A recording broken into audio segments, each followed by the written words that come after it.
제가 처음 예수님을 믿은 것은 대학에 입학한 신입생 때였습니다. 그때 기초신앙 강좌라고 하는 기독교 강좌가 있었습니다. 하나님께서 인도하셨겠지만 그 자리에 제가 가게 되었습니다. 그때 많은 질문들이 던져지고 그리고 그 신앙 강좌가 마치는 날 마지막 날에 제가 주님을 영접을 했습니다. 주님을 믿음으로 받아들였습니다. 그래서 오늘부터 언제까지일지는 모르겠지만 그때 제게 던져졌던 많은 질문들 그리고 개념들을 다시 한번 생각해보는 그런 시간들을 가지려고 합니다. 믿음이 무엇인가에 대해서 성경에서는 여러 아주 다양하게 설명을 하고 있습니다. 우리가 알고 있는 대표적인 믿음의 정의는 히브리서 11장 1절에 나오는 말씀입니다. 믿음은 바라는 것들의 실상이요 보이지 아니하는 것들의 증거다라고 정의를 내리고 있지 않습니까? 그런데 저는 살아오면서 또 제 나름대로 믿음에 대한 정의를 내립니다. 그것은 하나님의 자녀된 것을 늘 의식하고 그것을 누리는 것이 바로 믿음이다라고 맞을런가 모르겠는데 저는 그렇게 정의를 내리고 삽니다. 참 우리가 인생 여정에서 여러 가지 갈래가 있던 것처럼 우리의 믿음의 여정에도 이런 걸음 저런 걸음들이 있습니다. 우리 아이가 사람이 태어나서 성장하는 과정에는 유아기가 있고 아동기가 있고 그리고 아주 까칠한 사춘기가 있습니다. 유아기 아동기는 아는데 사춘기에는 왜 이 사춘기라는 이름을 붙였을까 하는 게 궁금했습니다. 그래서 이 사춘기의 뜻의 사자는 바로 생각입니다. 이 사춘기는 생각이 많아지는 때다라는 것입니다. 인생에 근원적인 질문이 많은 때다라는 것이죠. 그래서 아마 청소년들은 자아에 대한 고민을 하면서 인간은 누구인가? 나는 어디로부터 왔는가? 그리고 나는 어떻게 살아갈 것인가? 예, 고민하고 갈등하는 시기가 바로 사춘기다라는 것입니다. 이때는 그런 깊이 있는 생각들을 통해서 자신의 정체성을 형성해가는 시기이기도 합니다. 이때는 다만 생리적인 변화뿐만 아니라 정신적, 심리적 변화가 함께 나타나는 시기입니다. 사춘기의 과정을 겪는 것을 보면 제가 겪은 것은 어떻는지도 기억도 나지 않습니다만은 우리의 자녀들이 자라면서 겪는 것을 보면 참 힘들어하는 경우도 있고 그리고 아주 쉽게 넘어가는 경우도 있었던 것 같습니다. 조금은 부모로서도 신경이 쓰이는 시기가 바로 이 사춘기가 아닌가 합니다. 그런데 이 사춘기는 톰과 어뢰처럼 지나가게 되어 있습니다. 그 시기를 아주 오래 성인이 되어서도 그렇게 그 사춘기를 겪고 있다면 참으로 어렵고 곤란할 것이다 하는 생각이 듭니다. 그런데 이 사춘기를 겪으면서 사람들은 또 자녀들은 성장하고 성숙해져 가는 것을 우리는 알 수 있습니다. 그런데 우리 믿음의 신앙에도 사춘기가 있습니다. 우리 믿음의 근원적인 질문을 할 때가 있다라는 것입니다. 아이들이 사춘기를 겪으면서 던지는 질문과 비슷한 질문일 수도 있습니다. 나는 어디서부터 왔지? 나의 부모님은 정말 나의 부모님이 맞을까? 라고 그렇게 얘기를 하는 것처럼 우리도 믿음으로 예수 그리스도를 주님으로 받아들이면서 하나님의 자녀가 되었다라고 하면서 자주 이런 질문을 합니다. 나는 과연 하나님의 자녀인가? 나는 정말 구원을 받았을까? 그러면서 또다시 신앙의 처보로 돌아갑니다. 나는 예수님을 믿는 것이 맞을까? 나는 정말로 하나님께서 인정받는 그런 충성된 종으로 살아갈 수 있을까? 나는 그러지 못할 거야. 이렇게 신앙의 사춘기를 평생을 반복하면서 살아가는 경우가 있습니다. 우리 삶의 사춘기를 통과 어뢰처럼 그렇게 지나가지 가는 것처럼 우리의 신앙의 사춘기는 그렇게 지나가지 않는 경우가 많이 있습니다. 평생을 이 사춘기에서 허덕이다가만 살아가는 그런 신앙인들도 있을 수가 있습니다. 이것은 바로 그리스도인의 정체성이 확립되어 있지 않기 때문에 그렇다고 할 수 있습니다. 그래서 늘 의심하고 그래서 늘 자주 넘어집니다. 자그마한 바람에도 우리는 넘어지고 맙니다. 그러므로 우리는 우리가 누구인지를 분명하게 알아야 합니다. 그렇지 않다면 사춘기 아이처럼 우리는 우리의 출생을 의심하면서 늘 불안해하면서 살아가게 되는 것입니다. 파워 엘리트라는 말이 있습니다. 이전에 참 깊이 있게 읽었던 적이 있습니다. 현대 고전이라고 할 수 있는 책인데 리차드 밀스라는 사람이 쓴 책 이름에서 따온 이야기입니다. 이것은 미국 사회를 이끌어가는 아주 소수 권력층을 말합니다. 정치적 엘리트, 정치 엘리트, 경제 엘리트, 군사 엘리트 이 세 그룹이 미국의 정치뿐만 아니라 세계의 모든 국제 정세도 이끌어가고 있는 무리들입니다. 이 정치 엘리트라고 하는 이들은 그저 정치가들을 모두 말하는 것이 아니고 아주 오랫동안 권력을 잡고 있는 정치 가문을 말합니다.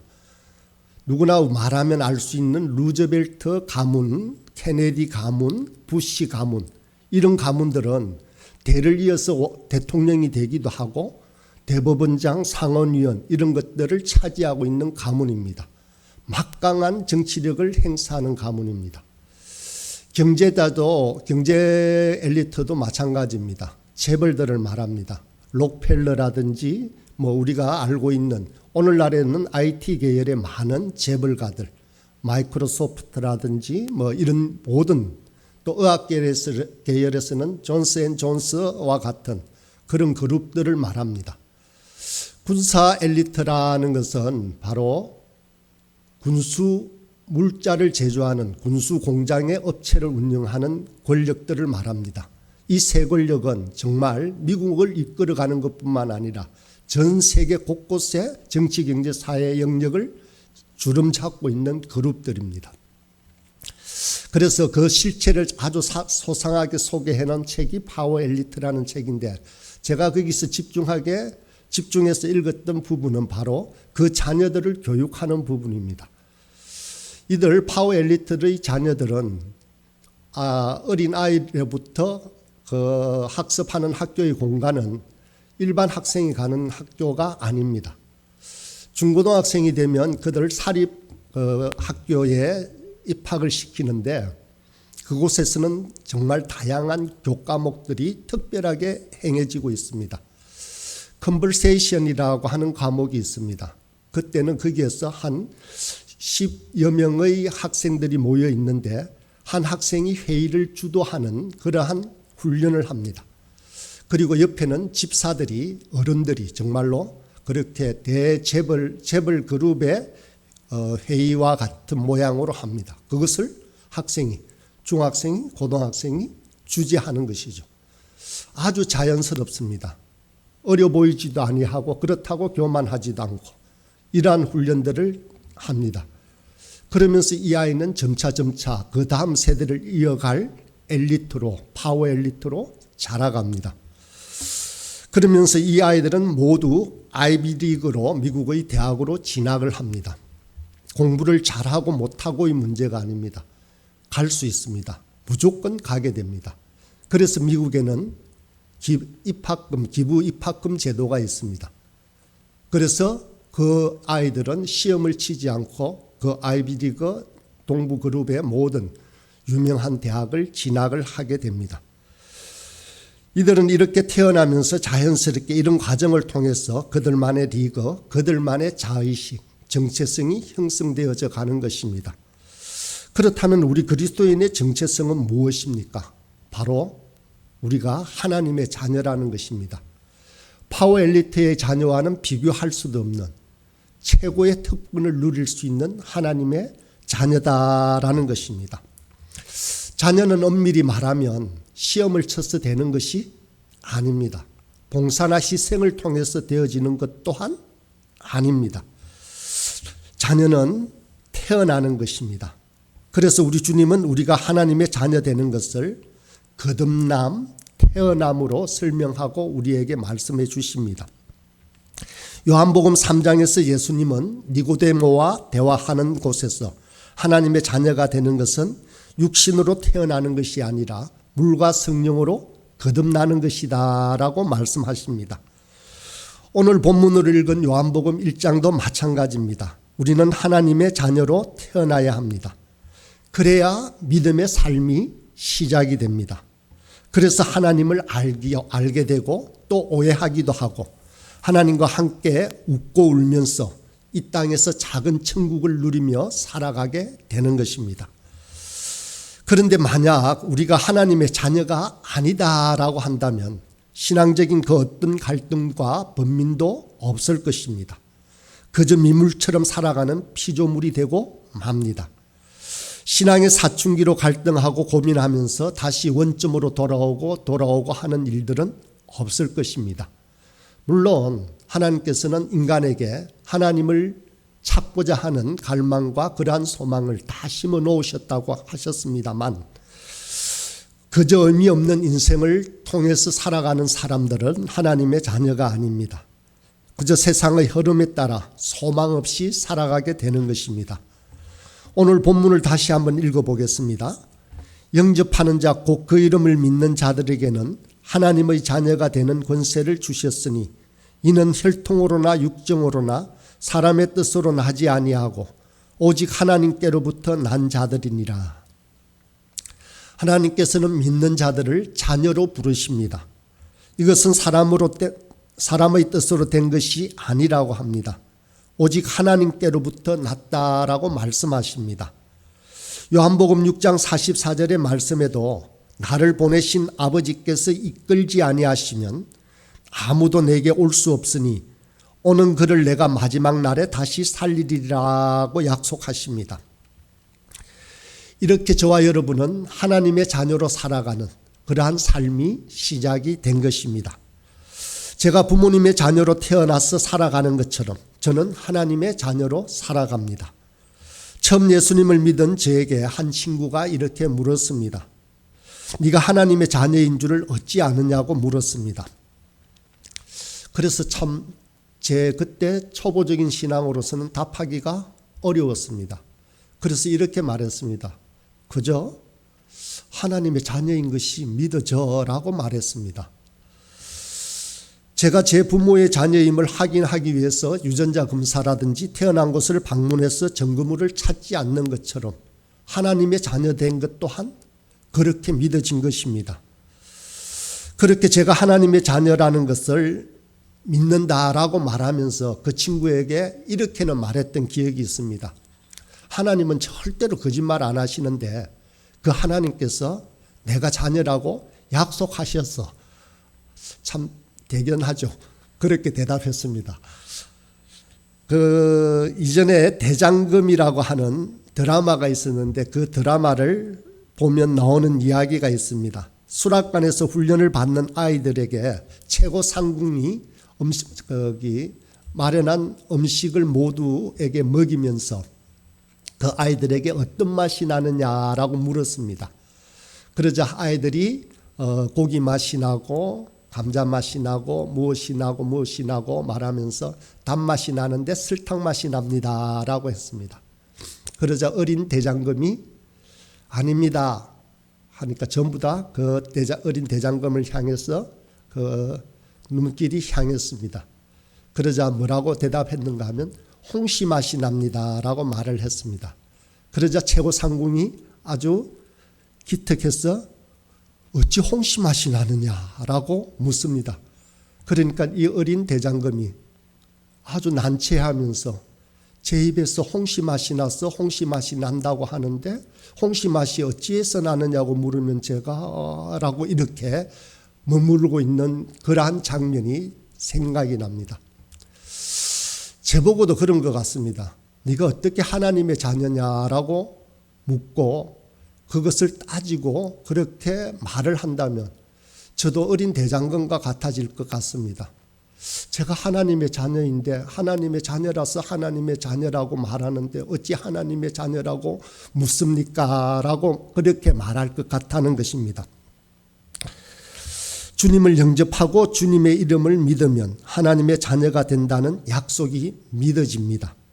그래서 우리는 이 약속의 말씀을 붙잡고 우리 주님과 동행하면서 주님의 뜻을 따라 살아갑니다. 주님께서는 요한복음 10장 27절에서 이렇게 말씀하십니다. 내 양은 내 음성을 들으며 나는 그들을 알며 그들은 나를 따르니라고 하십니다. 목자는 자신의 양을 압니다. 그처럼 양도 주인인 목자의 음성을 알고 따라갑니다. 실제적으로 이러한 모습을 보았습니다. 참으로 양들은 기특합니다. 자기 주인 아니고는 어떠한 사람이 비슷한 소리를 내어도 따라가지 않았습니다. 하나님의 자녀로 살아가는 우리들도 마찬가지입니다. 그런데 우리는 이 사실과 약속을 자주 잊어버린다는 데 문제가 있습니다. 그리고는 번민합니다. 그러면서 나는 누구인가라는 질문에 답하지 못하면서 다시 신앙의 사춘기를 겪기 시작합니다. 바로 여기에 우리의 연약함이 있습니다. 그래서 우리는 우리의 정체성을 확립하기 위해서 훈련을 해야 합니다. 하나님을 닮은 하나님의 자녀임을 확인하면서 살아야 합니다. 하나님의 모습으로서 대표적인 성품이 무엇입니까? 바로 거룩함입니다. 우리 속에 거룩함이 점점점 하나님을 닮아가게 되면 우리의 정체성이 확립되어져 가고 세워져 가는 것입니다. 아까 예를 든 파워 엘리트의 자녀들이 그런 것처럼 우리도 하나님의 자녀가 되기 위해서는 훈련을 해야 하는 것입니다. 하나님의 자녀인 우리들에게 주어진 교과목은 바로 대표적인 교과목은 두 가지입니다. 바로 말씀이라는 과목과 기도라는 과목입니다. 우리는 날마다 이 훈련을 합니다. 이렇게 훈련하면서 성숙해 가지 않으면 우리는 또다시 믿음의 사춘기를 겪는 어린아이가 되고 맙니다. 사실 성경에는 바로 이런 이야기들로 가득 차 있습니다. 주님께서 우리에게 끊임없이 약속하시고 주님 닮은 아름다움이 삶이 무엇인지를 우리에게 말씀해 주시는 기록들이, 사건들이 바로 성경의 약속들입니다. 주님께서 약속하신 말씀입니다. 요한복음 10장 28절과 29절을 읽어보겠습니다. 내가 그들에게 영생을 주노니 영원히 멸망하지 아니할 것이요 또 그들을 내 손에서 빼앗을 자가 없느니라. 그들을 주신 내 아버지는 만물보다 크심에 아무도 아버지 손에서 빼앗을 수 없느니라. 이렇게 약속하시는 하나님께서 우리를 불러 지명하여 불러 따라고 그렇게 상기시키십니다. 잘 알고 있는 이사야 43장 1절의 말씀입니다. 하반절을 보면 너는 두려워하지 말라. 내가 너를 구속하였고 내가 너를 지명하여 불렀나니 너는 내 것이다 라고 했습니다. 매일 매 순간 하나님의 뜻이 무엇인지를 분별하며 살아야 합니다. 곁에 계신, 아니 우리 안에 계신, 우리 앞에 계신 주님을 의식하며 살아야 합니다. 그래야 흔들리지 않는 우리의 정체성이 확립됩니다. 요즘은 그런 광경을 잘 보지 못합니다마는 예전에 시장에 가면 꼭 보는 장면이 있습니다. 엄마에게 자기가 먹고 싶은 것을 사달라고 또 자기가 가지고 싶은 장난감을 사달라고 떼쓰고 있는 아이입니다. 정말로 그 아이는 그 시장 바닥에서 저작거리에서 그렇게 땅에 퍼질러서 울면서 그렇게 떼를 씁니다. 어머니는 그 아이를 두고 그냥 걸어갑니다. 아이의 고함 소리는 더 커집니다. 그러나 그 어머니는 그 아이를 그냥 두고 가지 않습니다. 모퉁이를 돌아서서 가만히 지켜봅니다. 이 모습을 보면 저의 모습인 듯 하기도 하고 이제는 예전에는 그런 느낌이 없었습니다마는 그런 모습을 보면 이제는 제 입가에서 웃음이 서면하기도 합니다. 결코 그 어머니는 그 아들을 두고 가지 않는다는 것을 압니다. 그런 것처럼 우리 하나님께서도 우리를 향해서 그러하겠다라고 약속하십니다. 이사야 49장 15절에 보면 여인이 어찌하여 그 젖먹는 자식을 잊겠으며 자기 태에서 난 아들을 긍휼히 여기지 않겠느냐. 설록 그들은 그렇다고 할지라도 나는 너를 잊지 않을 것이다 라고 하십니다. 하나님의 자녀된 우리를 잊지 않겠다는 하나님의 약속입니다. 우리 그리스도인들에게는 반드시 어떤 경험이 있습니다. 얼마나 분명하든 얼마나 깊든 얼마나 생생하든 하나님이 계신다는 사실을 알게 된 경험이 있습니다. 그리스도가 어떤 분인지를 알게 된 경험 또한 우리 각자에게 있습니다. 이런 경험은 한 가지가 될 수도 있고 여러 가지가 될 수도 있습니다. 대단한 경험이 아닐 수도 있고 희미한 경험일 수도 있습니다. 하지만 우리는 이 하나님의 사랑을 알게 된 경험과 함께 계속 앞으로 나아가고 있는 것입니다. 그러면서 우리는 하나님의 자녀로 더욱더 성숙해져 가는 것입니다. 자녀에게 주시는 아버지 하나님의 약속을 새기며 오늘 말씀을 맺겠습니다. 로마서 8장 38절과 39절의 말씀입니다. 내가 확신하노니 사망이나 생명이나 천사들이나 권세자들이나 현재일이나 장래일이나 능력이나 높음이나 깊음이나 다른 아무 피조물이라도 우리를 우리 주 예수 그리스도 예수 안에 있는 하나님의 사랑에서 끊을 수 없으리라. 아멘.